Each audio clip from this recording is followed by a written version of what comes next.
快看，不要怀疑，这是用 AI 生成的漫画。嘿，我是忍者妈妈，带你使用 AI 工具完成自己的动画作品。我们今天要带大家来看 Comic AI 的官方教学，如何写好提示词。Comic AI 是一个可以用来创作漫画的 AI 工具，而且它有提供后续的商业模式。不知道的同学可以点选之前的影片，我也会把连结放在影片下方的资讯栏，方便大家学习。首先进入 Comic AI 的官网，用 Google 账号登入，进入漫画创作，点选编辑这边，左下角有一个问号，点选创作者教学，就可以进入到这个页面，然后点选 Prompt Guide， 就可以看到这边会有一个是基础知识，一个是专门讲发型的部分。官方有说他们会陆续上架一些教学的内容。第一个，我们先来看基础知识的部分，先讲第一个部分 Prompt。第一，要把人物和场景描述清楚。第二，以人物为主，动物或非人类场景效果不会太好。第三，提示词之间不要互相矛盾。第四，字母不分大小写，尽量用形容词加名词代替介词片语，避免复杂的语法。意思就是用字遣词要简单明了，但是该写的重点要写到，描述的重点放在角色及场景，效果会比较好。写提示词就像是在许愿，要讲清楚，结果才会如你所愿。另外，虽然可以用中文输入，但是中文会转成英文再演算，多一次转换就多一次错误的机会，所以用英文输入是最好的。我们可以自己先在 Google 翻译好，确定它的用词是你要的，再贴过来就可以了。再来讲第二个部分，如何描述故事。第一，一样是简洁明了，20个字左右较适合。例如，丽丽在学校喜欢杰克。第二，最好在故事中包含清晰的角色名称或角色的相对位置、视角等等。第三，人物与人物之间的关系不要写得太复杂，超过10个字元可能就会导致 AI 错乱。第四，过于复杂的绘图描述可能会导致过多的分镜。第五，故事如果写太长，可能会导致 AI 运算失败或是内容被切断，可以分成多个章节撰写。第六，目前 AI 运算以故事情节的清晰度和丰富性为主，而不是与故事类型有关，所以我们写的重点要放在情节。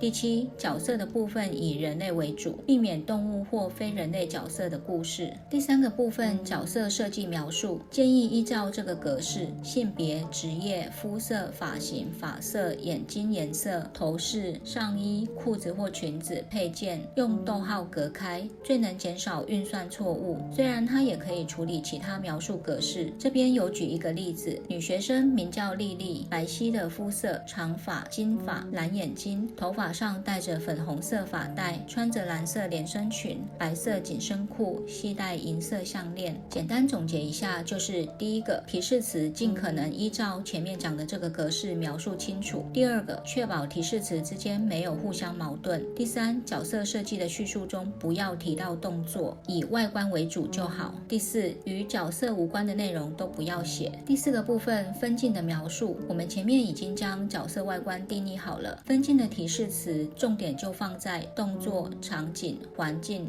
的描述。像这个范例，如果你想生成一个没有任何人物的空镜头时，直接描述场景就可以咯。像这个范例，如果你想要在分镜中加入一个临时演员，角色描述的方式跟前面一样，但是要将他的动作与人物之间的互动描述清楚，还要把场景以及相对位置描述清楚。像这个范例。第五个部分，进阶的提示词用法。如果你想提高图像品质时，你可以加入这些单字，然后提示词里面还可以加入影像视角，就是镜头从哪边看过去，不同的镜头视角会展现出不同的意境。例如说由下往上看，或是从旁边看过来，从后面看过去，或是从上面往下看，它表现的意境都会不一样。也可以加入环境光线或气候的提示词，例如像这些，在雨中夜深人静的时候，强烈的阴影，满月时分可以代表思念，下雨天、日出、阴天，阴天就是要哭不哭的氛围，还有黄昏逆光下。我们除了学习如何使用 AI 的工具之外，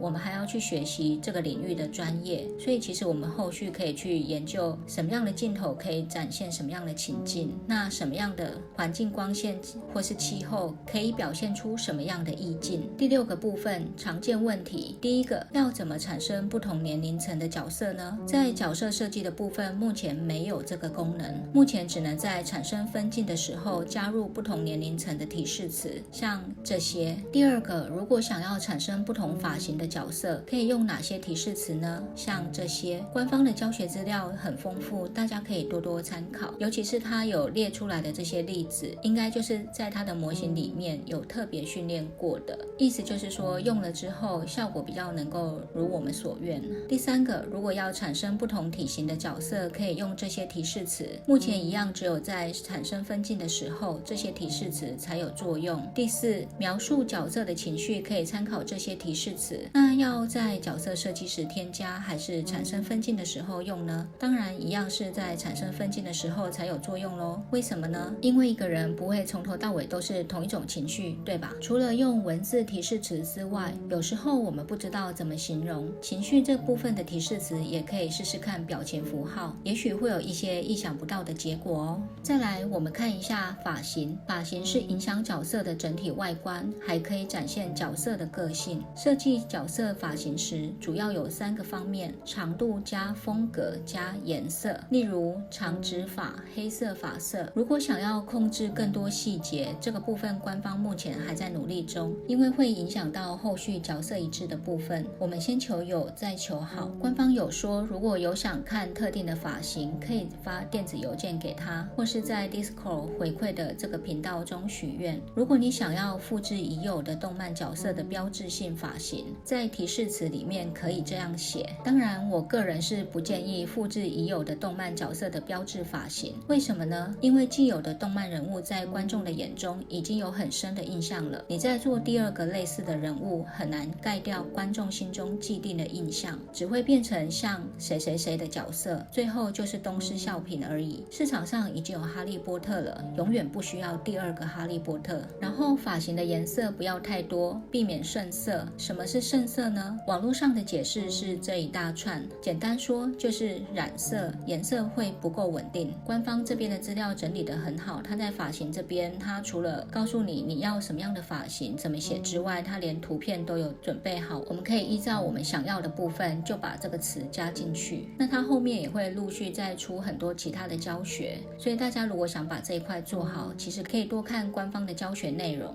好，今天分享就到这边，谢谢大家。是不是很简单呢？赶快去试试看吧！别忘记订阅我的频道、按赞，还有开启小铃铛，让我们一起站在 AI 这个巨人的肩膀上，看得更高更远吧。